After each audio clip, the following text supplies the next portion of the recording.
Shalom, selamat pagi sahabat GSCC yang diberkati Tuhan. Apa kabar hari ini? Salam anugerah, salam pengharapan, salam dalam kasih Tuhan. Mari kita siapkan hati kita untuk merenungkan firman Tuhan. Bapa, terima kasih buat pagi hari ini Tuhan. Kami buka hati untuk kuasa Roh Kudus. Biarlah kami mau memuji dan menyembah Engkau di dalam nama Yesus Kristus Tuhan. Tutup bungkus kami dengan kuasa-Mu dan hadirat-Mu oleh darah anak domba Allah yang kudus. Kami mau masuk dengan ucapan syukur, meninggikan nama-Mu Yesus, nama Tuhan yang dimuliakan. Kami berdoa dan mengucap syukur. Haleluya, haleluya, haleluya, amin. Terima kasih Tuhan. Terima kasih Tuhan Yesus. Ya Rabba syara balama ya lalamo. Haleluya, haleluya. Terima kasih Tuhan. Terima kasih Tuhan Yesus.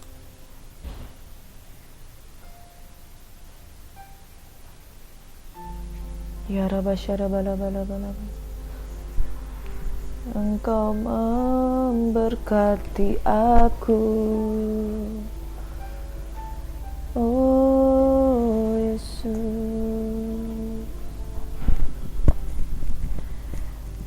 Engkau yang memperluas daerahku Tuhan, seperti doa Yabes Tuhan.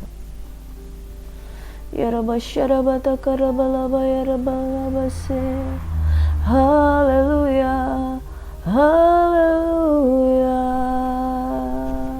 Dan kiranya Tuhan, tangan-Mu Tuhan, tangan-Mu Tuhan,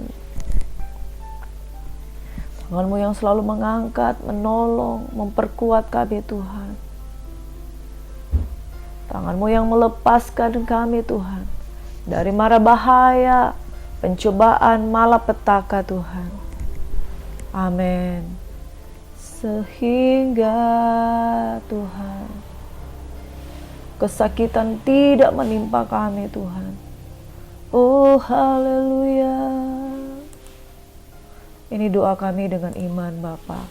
Kami tahu Tuhan, bahwa apapun permohonan kami, biarlah kehendak Tuhan yang jadi, bukan kehendak kami.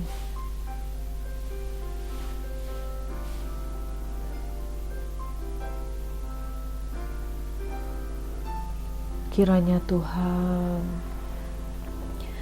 kiranya Engkau yang memberkati, oh Yesus, atas perkenan-Mu Tuhan. Bukan karena kuat dan gagah. Ampuni kami Tuhan, kalau doa-doa keputusan kami, langkah-langkah kami mendahului kehendak Tuhan. Engkau yang menahan kami Tuhan, untuk senantiasa Tuhan menanyakan segala sesuatu, bertanya-tanya akan Tuhan, supaya kami tidak salah dalam melangkah. Engkau benar memperluas daerah kami Tuhan, tapi bukan kuat dan gagah kami. Apapun yang Engkau izinkan terjadi Tuhan, biarlah oleh karena petunjuk Tuhan kami dapat melangkah. Bahkan hari ini Tuhan, ketika kami mengambil keputusan untuk hidup benar, hidup sukses, hidup diberkati, kami tidak mau melampaui kehendak Tuhan. Seseorang bisa berkata, aku berencana melakukan ini, aku berencana melakukan itu. Tetapi kalau bukan Tuhan yang ada di depan kami tidak mau untuk melangkah Tuhan. Ajar kami untuk mendahulukan Engkau Yesus dalam segala keputusan. Rabba Shanda Barabala. Ya Allah ya Tuhan, jangan biarkan kami mengambil keputusan dalam segala perilaku kami, mendahului jalan-jalan Tuhan dari kehidupan kami. Dan kiranya tangan-Mu Tuhan melepaskan kami dari kesakitan, daripada malapetaka.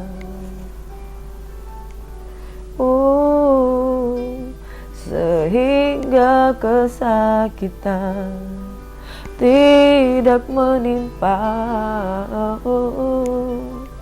sehingga kesakitan tidak menimpa kehidupan umat-Mu Tuhan.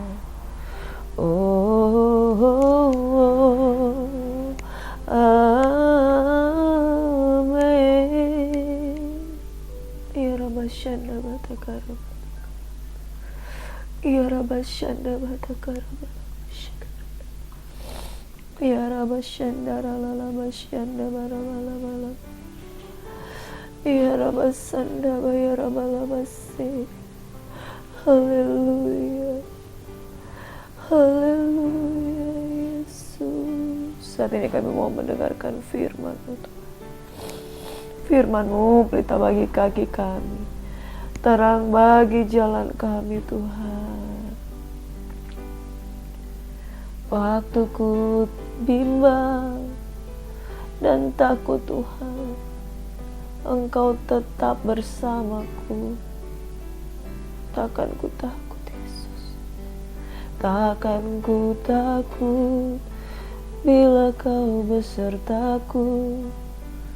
Bapa, kami berdoa pagi hari ini, kami bersama dengan Engkau selama-lamanya.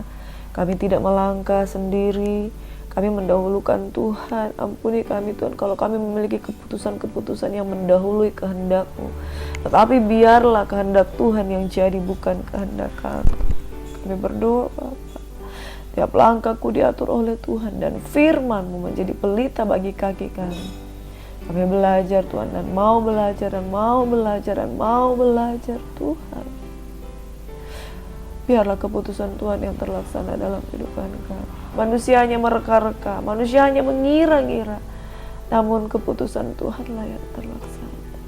Sebagaimana Engkau berdaulat atas Israel, sebagaimana Engkau berdaulat atas Yehuda, Engkau juga berdaulat bagi umat yang Engkau adopsi di dalam Kristus Yesus menjadi milik kepunyaan-Mu. Hidup kami ditentukan oleh karena perkataan-Mu Yesus. Makasih Bapa. Pagi hari ini kami mau mengawali perjalanan kami bersama dengan Tuhan dalam nama Yesus Tuhan. Makasih Bapa. Kami berdoa dan mengucap syukur. Haleluya. Amin. Amin. Amin. Bersyukur kepada Tuhan. Haleluya, haleluya, haleluya.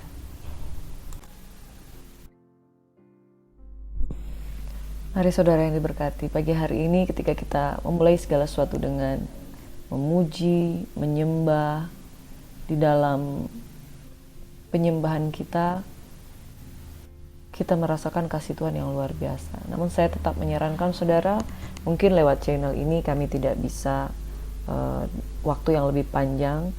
Kami mempersiapkan waktu secara pribadi sebelum kita masuk dalam penyembahan. Karena kalau kita penyembahan lewat channel ini mungkin waktunya kita sangat singkat. Tapi kalau saudara memulai segala sesuatu dengan penyembahan pribadi, akan lebih baik kalau dengan waktu yang lebih panjang. Sebab kita dapat di dalam penyembahan itu Tuhan melawat kehidupan kita. Saudara, bahkan setiap pagi ketika kita menyembah kepada Tuhan, kita berkata, Tuhan izinkan saya melangkah hari ini bukan kuat dan gagah kita. Bahkan kadang-kala kita kalau melangkah pagi-pagi kita udah punya konsep. Hari ini saya mau seperti apa, hari ini saya mau melakukan ini dan itu. Tapi firman Tuhan berkata, jangan kita melakukan perencanaan tanpa kehendak Tuhan.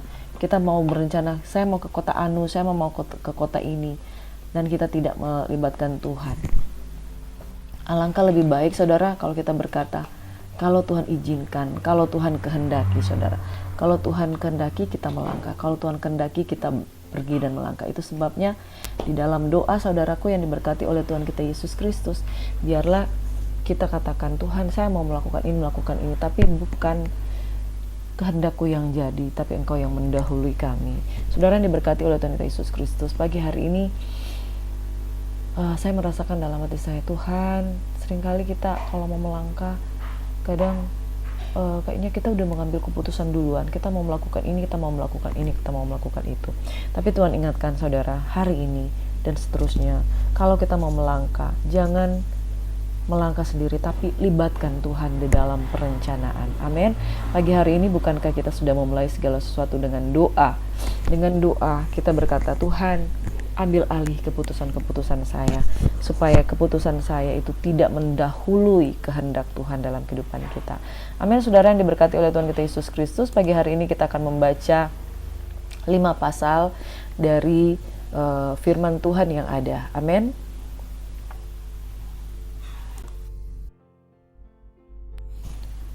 Firman Tuhan pada pagi hari ini kita akan membaca 3 pasal terakhir dari kitab 2 Raja-Raja. Sementara itu kita akan segera masuk di dalam kitab 2 Raja-Raja 23 kitab 2 Raja-Raja 23 hingga 25 dan kita masuk di dalam kitab yang baru, yaitu kitab 1 Tawarik 1 hingga 1 Tawarik 2, saudara. Dan ini kita mau belajar firman Tuhan, kitab 1 Tawarik 1 dan 1 Tawarik 2 itu kurang lebih hampir sama, mengajarkan tentang kitab tentang sejarah dari bangsa-bangsa, tetapi lebih mengutamakan tentang sejarah dari Israel dan Yehuda, tetapi lebih menitik beratkan tentang daftar silsilah dan juga tentang kisah perbuatan Daud. Itu yang dari 1 Tawarik pasal 1 dan hingga pasal yang ke-9, dan kalau kitab Tawarik 1 Tawarik 10 hingga 1 Tawarik 29 itu berbicara tentang Daud. Nah, saudara diberkati, saya memberikan judul firman Tuhan pada perenungan 5 pasal kita hari ini, yaitu akhir dari kerajaan Yehuda, mereka masuk ke pembuangan Babel. Jadi saudara, kita sudah belajar dari kitab 1 Raja-Raja hingga kitab 2 Raja-Raja. Ada banyak raja-raja yang hidup di zaman kitab Raja-Raja. Kalau di zamannya Raja Israel awal mula-mula ya, ada Raja Saul. Baru kemudian raja kedua sekejap itu ada Isiboset, itu anak dari Saul. Ketika Isiboset memerintah, dia masih di kerajaan Israel, Daud sudah memerintah sebagai Raja Yehuda. Tapi setelah dia memerintah Raja Yehuda, tidak lama kemudian Daud memerintah di Israel United, ya, Israel keseluruhan. Jadi Daud itu terhitung raja yang ketiga. Raja yang keempat Salomo, baru ada Rehabeam, baru ada Raja Abia, baru ada Raja Asa, Raja Yosafat, baru Yoram bin Yosafat, Raja Ahsia yang ke-10, baru Raja Yoas ke-11, Amasya ke-12, Raja Azaria atau Raja Uzia yang ke-13, Raja ke-14 itu Raja Yotam. Raja ke-14 itu Raja Yotam. Selanjutnya raja yang ke-15 Raja Ahaz. Kemarin kita sudah belajar Raja Hizkia, raja yang ke-16.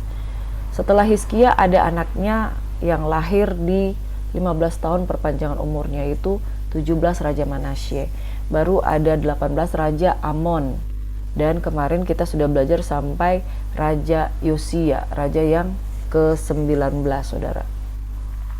Setelah Raja Yosia ini, di saat ini kita akan belajar ada Raja Yoahas, raja yang ke-20.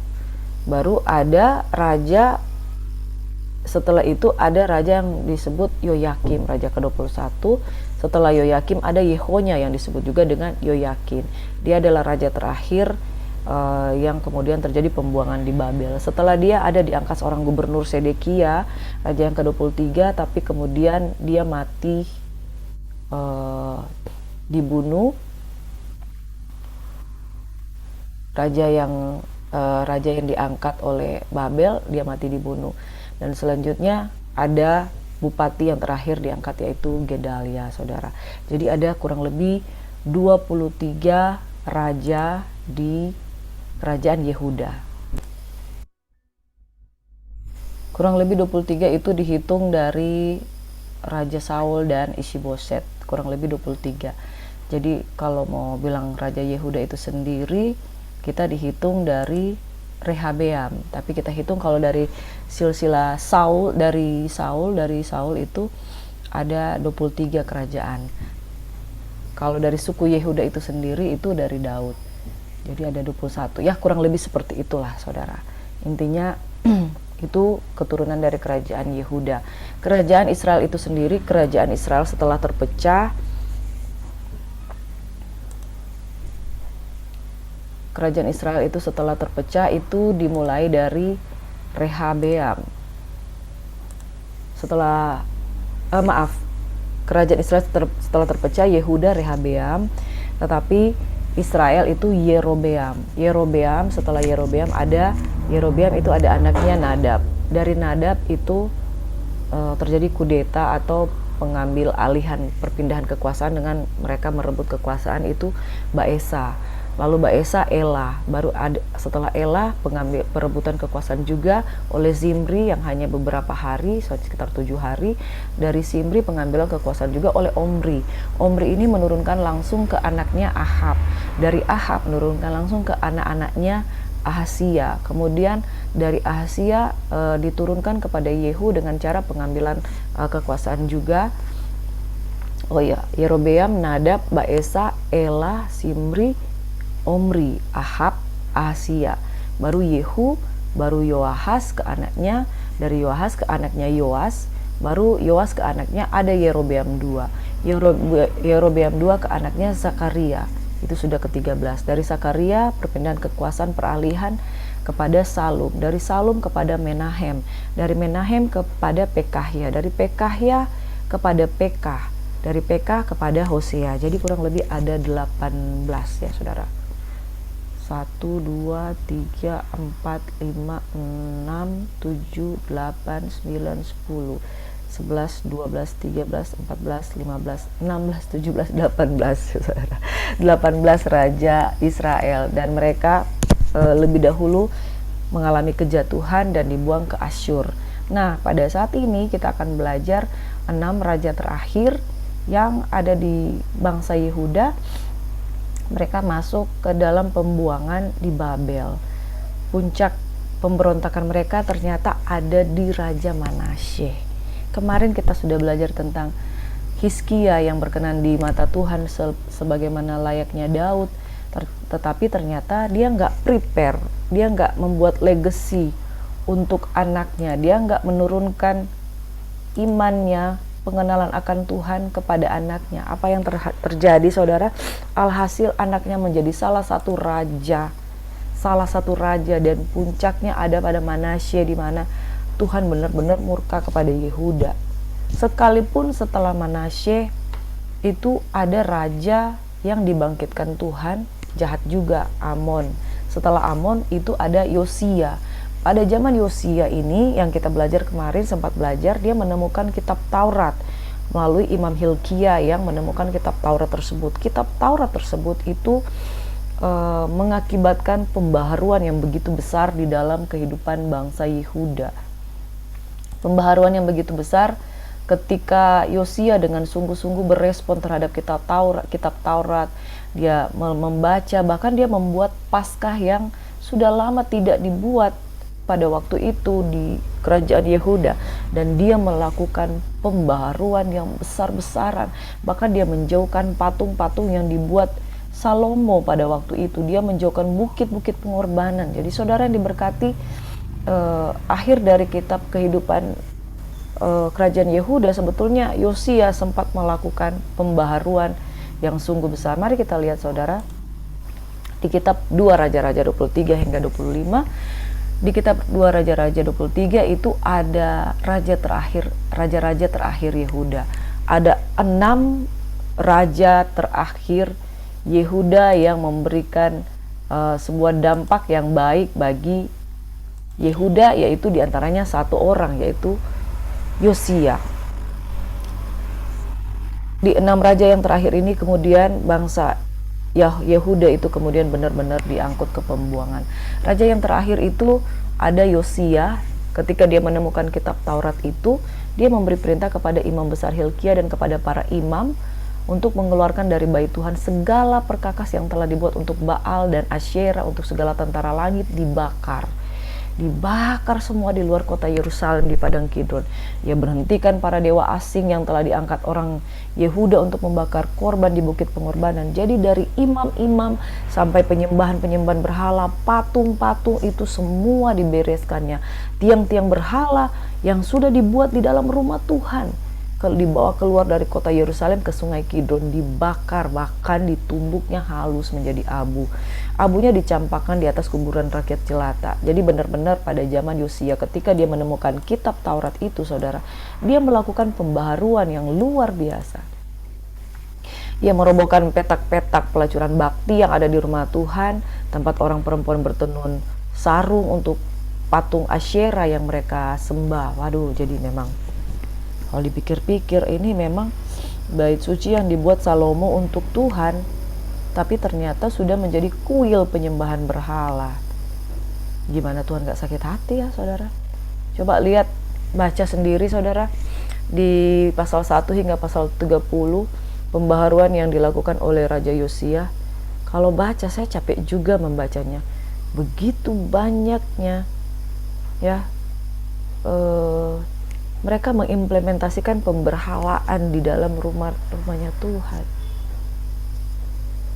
Jadi kalau baca capek, saudara, capek, kecewa, sakit hati. Tuhan yang memberikan perintahnya bahwa jangan ada Allah lain, jangan menyebut namaku dengan tidak hormat, kuduskanlah hari Sabat. Betapa Tuhan sangat-sangat tidak disenangkan dengan keadaan yang kita lihat di sini. Jadi penyembahan berhala mereka tuh bukan main-main, saudara. Wah, haleluya. Disuruhnya lah datang semua imam dari kota-kota Yehuda. Lalu semua bukit-bukit pengorbanan ia najiskan. Tempat para imam itu membakar korban dari Geba sampai Beersheba. Dirobohkannya pula bukit-bukit pengorbanan di pintu-pintu gerbang yang ada dekat lobang pintu gerbang Yosua. Penguasa kota itu yang ada di sebelah kiri atau orang memasuki pintu gerbang kota itu. Tetapi para imam bukit-bukit pengorbanan itu tidak boleh naik ke mezbah Tuhan di Yerusalem. Hanya mereka boleh makan roti yang tidak beragi di tengah-tengah saudara mereka. Dan seterusnya saudara bisa membacakan begitu banyaknya yang dia singkirkan untuk memulihkan keadaan bangsa Yehuda itu yang betul-betul sudah jauh dari Tuhan. Saudara, kalau kita memulai dengan sebuah kompromi, pasti kompromi itu akan terus terjadi. Kalau engkau menghadirkan berhala di dalam hatimu, satu saat nanti susunan berhala-berhala dalam hatimu itu akan jauh semakin banyak. Dan tanpa engkau sadar, ternyata Tuhan tersingkir dari hatimu. Berhala-berhala itu bisa benar-benar okultisme, bisa-bisa betul penyembahan berhala. Seseorang hanya dengan tindakan sedikit, dia bisa terikat dengan okultisme. Anak-anak muda, hati-hati. Ketika engkau bergaul dengan pergaulan bebas, di luar sana ada banyak pengikut-pengikut kerajaan setan yang berkeliaran untuk mempesona dengan apa? Engkau diberikan iPhone secara gratis. Di balik mereka itu ada orang-orang yang memerintahkan bagikan iPhone gratis, kemudian ditarik di dalam, mohon maaf, seks bebas, ditarik di dalam hobi-hobi untuk pergi ke nightclub. Tanpa sadar engkau diikat dengan penyembahan berhala. Tanpa sadar mereka giring di dalam perjamuan-perjamuan sehingga makan darah dan kemudian terlibat di dalam okultisme. Kami pernah jemaat di gereja kami memberikan kesaksian bahwa dia tanpa sadar menjadi seseorang yang pacaran dengan pengikut setan. Mereka menyebut mereka gereja setan, tapi mereka bukan gereja, saudara. Tanpa sadar mereka terikat dengan pengikut setan. Kemudian dia pacaran, kemudian mereka jatuh. Nah, dalam kejatuhan ini, dia kemudian terikat dengan roh-roh yang menguasai kehidupannya. Singkat cerita, kemudian karena dia sungguh-sungguh bertobat, dia bisa dilepaskan. Tapi dia menceritakan bahwa kejatuhan anak-anak muda di dalam pergaulan itu sangat hebat, oleh karena mereka begitu dipengaruhi. Mereka mempengaruhi dengan keinginan materialistis. Mereka menggoda dengan tawaran-tawaran. Anak-anak muda kan kadang mereka nggak punya uang, ditawarkan uang untuk mereka bisa menikmati kesenangan-kesenangan. Akhirnya terlibat di dalam okultisme. Nah, saudara-saudara, hati-hati. Kadang dengan sebuah tindakan kecil akan berakibat kepada sebuah penyembahan berhala, mengundang ilah lain dalam kehidupan kita. Kita kembali kepada firman Tuhan. Yosia, sebelum dia tidak ada raja yang seperti dia, yang berbalik kepada Tuhan dengan segenap hatinya, dengan segenap jiwanya, dengan segenap kekuatannya, sesuai dengan segala Taurat Musa. Dan sesudah dia tidak ada bangkit lagi yang seperti dia, seseorang yang melakukan pembaharuan sehebat itu. Jadi dia menjadi salah satu raja yang berkenan di mata Tuhan oleh karena pembaharuan yang dia lakukan. Tetapi Tuhan tidak beralih dari murkanya yang sudah sangat bernyala-nyala itu dan telah bangkit terhadap Yehuda oleh karena segala sakit hatinya yang ditimbulkan oleh siapa, saudara? Manasye. Manasye siapa? Anak dari Hizkia. Dan saya katakan bahwa kegagalan Hizkia adalah dia menerima jawaban doa yang baik, tapi dia tidak memikirkan dari kehidupannya yang sudah harusnya menjadi kesaksian, untuk harusnya menjadi kesaksian, menjadi dampak bagi orang lain. Pesan buat gereja Tuhan, jangan sekedar meminta jawaban doa. Kalau kehidupan iman dan kerohanianmu berhenti sampai di mendapatkan mujizat dan engkau tidak berdampak untuk generasi yang terdekat, anakmu sendiri. Engkau tidak melahirkan generasi yang takut akan Tuhan. Engkau membiarkan mereka di dalam keliaran mencari pembenaran-pembenaran yang bukan berasal daripada Tuhan. Apa yang terjadi? Manasye menjadi salah satu raja yang terjahat di dalam keturunan Yehuda. Kenapa yang terjahat? Sebenarnya kalau kita baca raja-raja yang jahat, yang jauhnya dari Tuhan itu banyak. Tapi itu kebanyakan dari kerajaan Israel. Ya. Seperti Ahab. Dia berbuat kejahatan mengikuti Yerobeam bin Nebat. Lalu ada lagi yang lain, Pekahya, Hosea. Di kerajaan Israel itu banyak yang berbuat jahat, tapi di Yehuda itu tidak sebanyak itu, tidak sejahat itu. Hanya beberapa, dan kejahatan mereka tidak terlalu seperti Manasye yang sangat-sangat melampaui.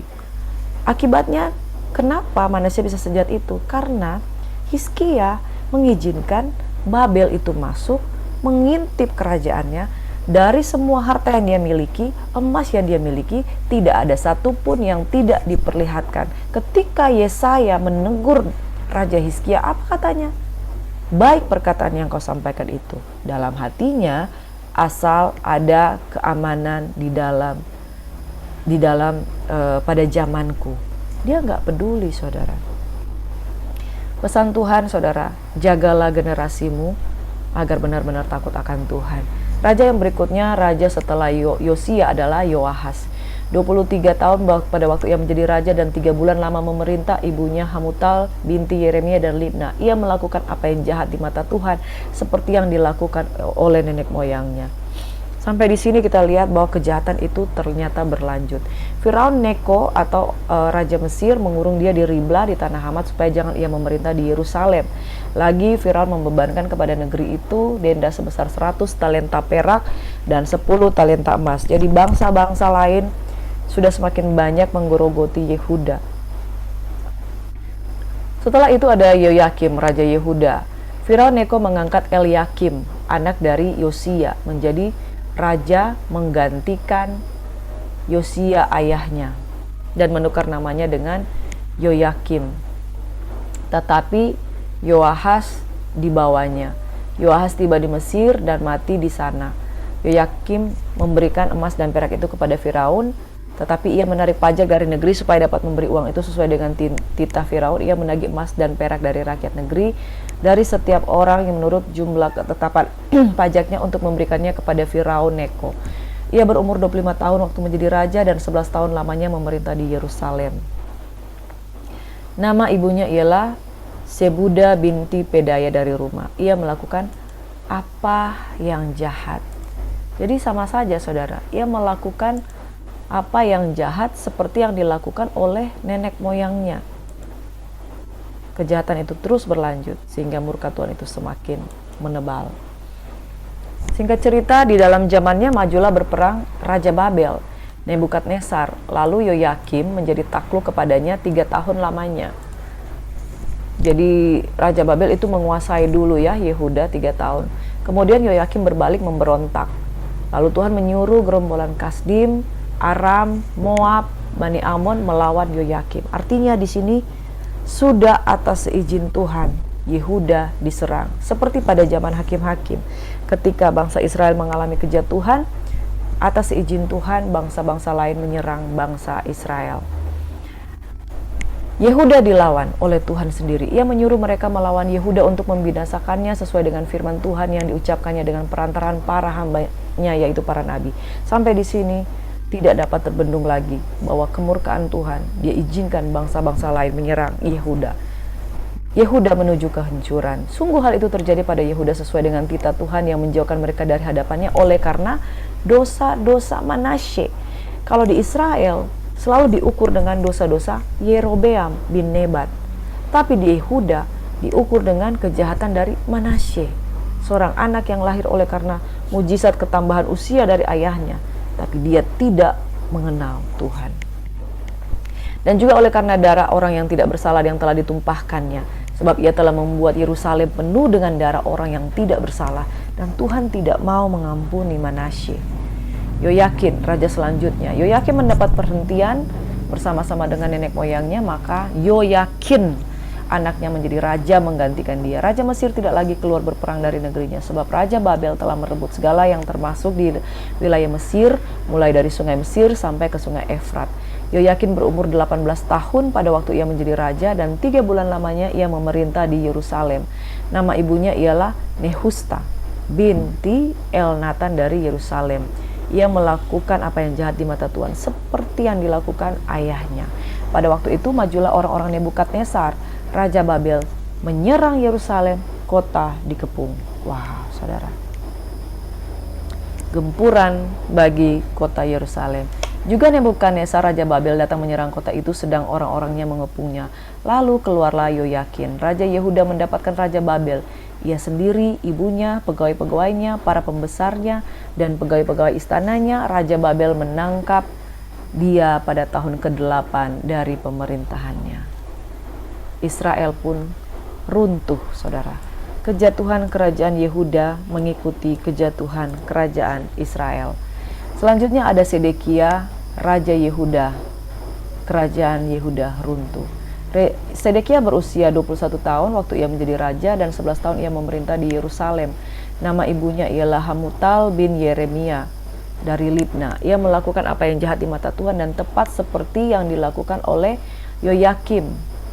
Sebab oleh karena murka Tuhan terjadi hal itu terhadap Yerusalem, dan yakni sampai ia membuang mereka dari hadapannya. Sedekia memberontak kepada Raja Babel. Sedekia memberontak kepada Raja Babel, padahal Raja Babel adalah orang yang mengangkat Sedekia menjadi raja. Dia itu adalah paman dari Yoyakin, namanya itu Matanya. Dia menjadi raja menggantikan Yoyakin karena dia diangkat oleh Raja Babel dan namanya ditukar menjadi Sedekia. Sedekia memberontak kepada Raja Babel, kemudian tentara Kasdim atau tentara Babel itu mengejar Raja Sedekia dari belakang dan mencapai dia di dataran Yeriko. Segala tentaranya telah berserak-serak meninggalkan dia. Memang mereka punya keberanian, confidence untuk menghadapi musuh-musuh Allah, karena mereka berpikir masih seperti yang sudah-sudah bahwa Tuhan akan menolong mereka. Tetapi ternyata pada saat ini Tuhan sudah mengizinkan mereka diserang dan dikalahkan. Raja ditangkap, Raja Sedekia dibawa kepada Raja Babel dan hukuman dijatuhkan atas dia. Dia disembeli, anak-anak Sedekia di depan matanya, kemudian mata Sedekia dibutakan, lalu dia dibelenggu dengan rantai tembaga, dan kemudian ia dibawa ke Babel. Nah, demikian Sedekia itu ditaklukkan, saudaraku. Selanjutnya ada Gedalia menjadi gubernur dan kemudian dibunuh. Nebuzaradan, kepala pasukan pengawal, menangkap pada waktu itu mereka juga masih berusaha untuk melawan Babel, tetapi kemudian Nebuzaradan, kepala pasukan pengawal, menangkap mereka. Raja Babel menyuruh membunuh mereka di Riblah, di Hamat. Demikian orang Yehuda diangkut ke dalam pembuangan dari tanahnya. Dan saudara, pembuangan terjadi. Bangsa Yehuda diangkut ke dalam pembuangan dari tanahnya. Singkat cerita saudara, pembuangan ini memang mau tidak mau harus terjadi. Itulah akhir kisah dari kerajaan Yehuda. Tetapi raja yang sebelumnya, yaitu Yoyakin, Raja Yehuda, itu mendapatkan kasih karunia dengan adanya Ewil Merodak, yaitu Raja Babel. Dia berbicara baik-baik dengan Yoyakin dan memberikan dia kedudukan yang lebih tinggi daripada kedudukan raja-raja bersama dengan dia di Babel.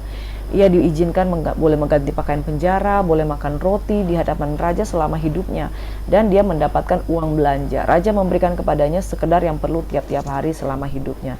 Jadi dia dipelihara secara manusiawi, dia tidak dibunuh, tetapi dia diizinkan untuk tetap hidup. Demikian akhir dari kitab Yehuda. Saya percaya ini semua juga karena ada kemurahan Tuhan sehingga Yoyakin masih dikasihi.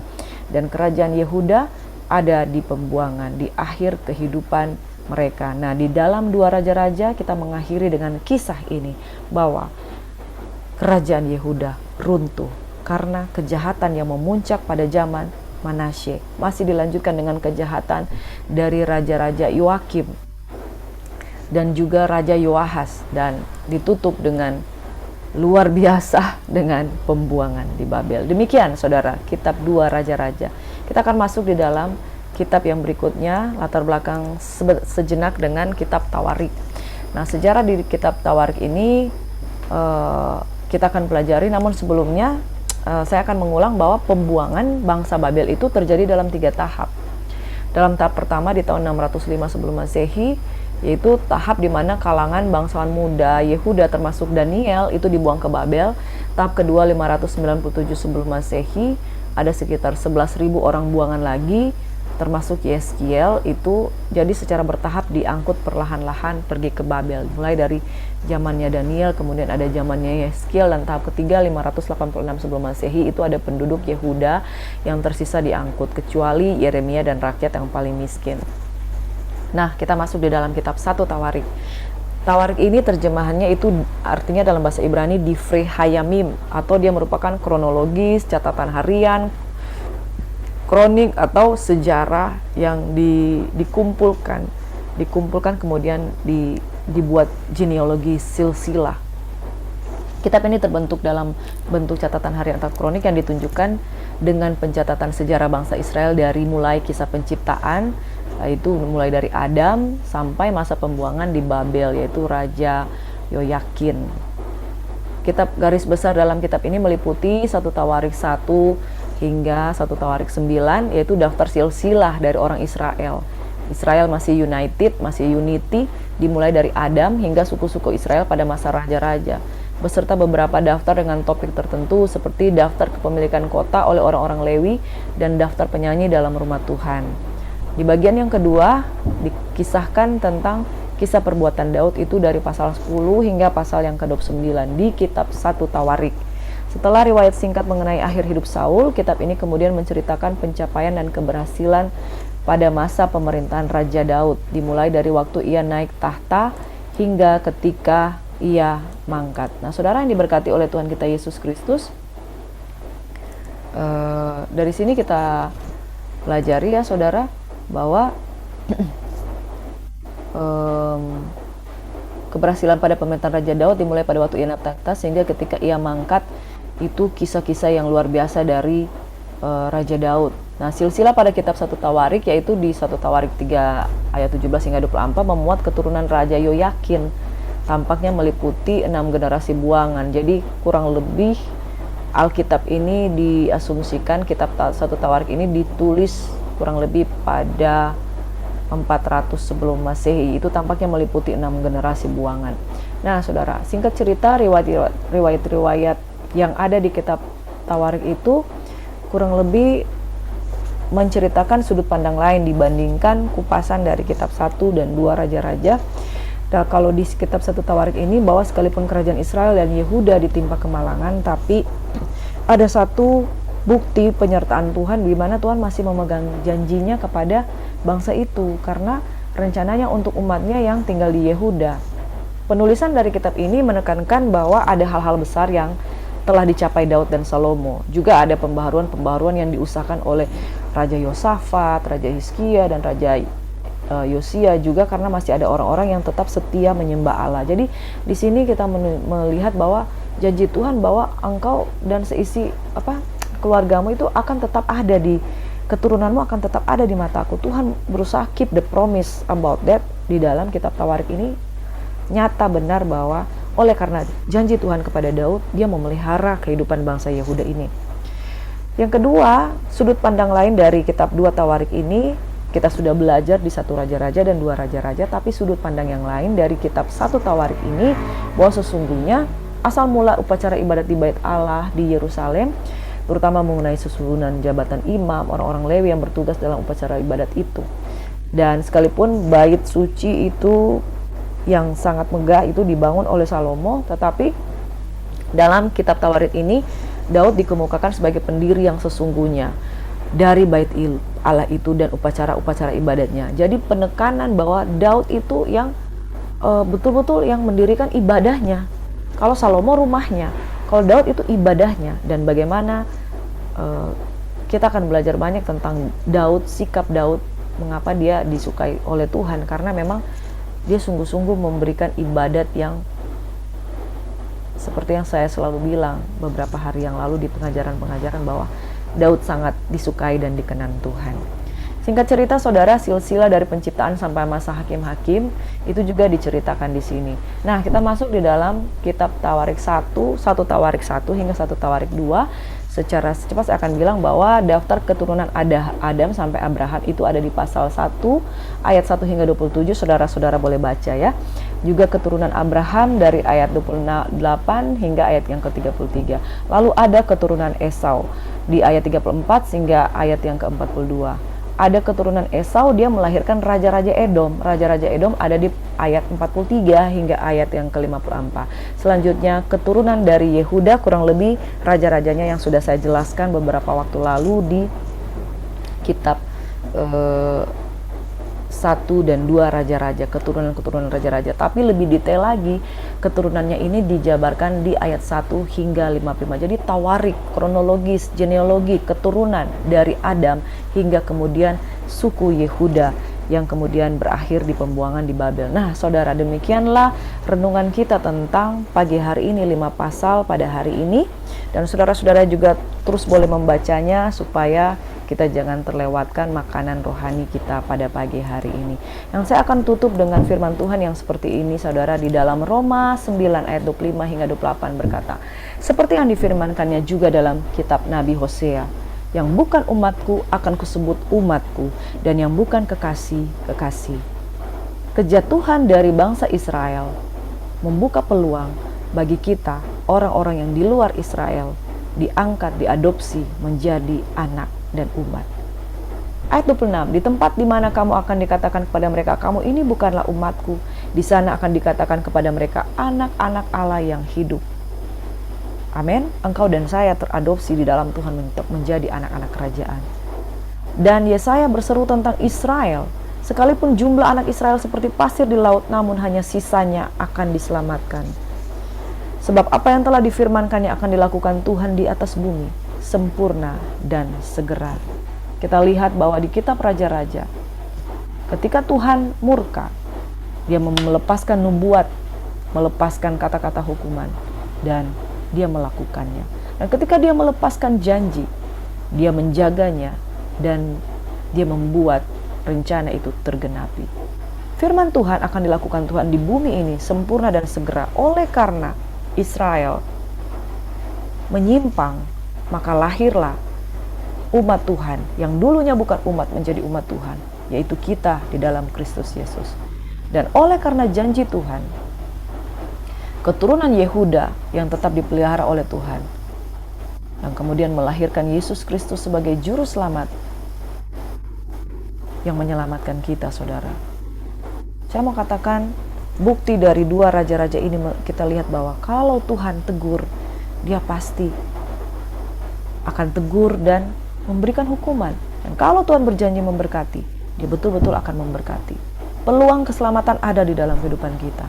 Tetapi janji Tuhan untuk menghukum orang yang bersalah di kursi pengadilan Kristus itu juga akan terjadi, saudara. Makanya Israel saja, umat pilihan, ia tidak menyayangkan nyawanya. Apalagi kalau kita hanya cabang ranting yang dicangkokkan di pokok anggur yang benar. Kita jangan main-main, karena Tuhan akan melakukan janjinya sempurna dan segera. Akhir kehidupan dari kerajaan Yehuda, mereka masuk ke pembuangan di Babel. Bagi orang yang memelihara janji Tuhan, dia dipelihara. Bagi orang yang tidak memelihara janji Tuhan, pasti akan tersedia penghukuman. Tapi ini saatnya saya katakan, ini zaman kasih karunia. Tangkap kasih karunia Tuhan, buka hati, tanggalkan, mata Tuhan melihat apa yang kita buat. Kalau kita buat yang jahat, Tuhan pasti akan menghukumnya pada suatu saat nanti. Tapi kalau kita mau buka hati, hari ini tersedia pengampunan, keselamatan bagi orang yang berharap pada Tuhan. Tuhan Yesus memberkati kita semuanya. Mari satu dalam doa. Bapak, terima kasih buat pagi hari ini. Kami menyerahkan aktivitas kami sepanjang hari ini untuk takut akan Tuhan. Bahkan kami buka hati karena keselamatan hanya anugerah. Kami tidak mau menyia-nyiakan. Israel dikasihi tapi mereka menyia-nyiakan anugerah Tuhan. Sebab itu menjadi pelajaran bagaimana terjadi pembuangan di Babel. Kami Tuhan tidak mau menyia-nyiakan kasih karunia Tuhan. Ajar kami Tuhan, mendahulukan Tuhan di dalam setiap keputusan kami. Dalam nama Yesus, Engkau memberkati setiap umat-Mu yang mengangkat tangan kehidupan mereka pada hari ini. Mau belajar terus, dan belajar terus. Tetap setia dan berpegang pada janji Tuhan. Suatu saat nanti firman Tuhan akan digenapi sempurna dan segera. Dalam nama Yesus kami berdoa dan mengucap syukur. Amin. Segala kemuliaan bagi nama Tuhan Yesus Kristus. Mari saudara selamat beraktivitas dan Tuhan Yesus kiranya senantiasa memberkati kehidupan kita. Shalom, selamat pagi.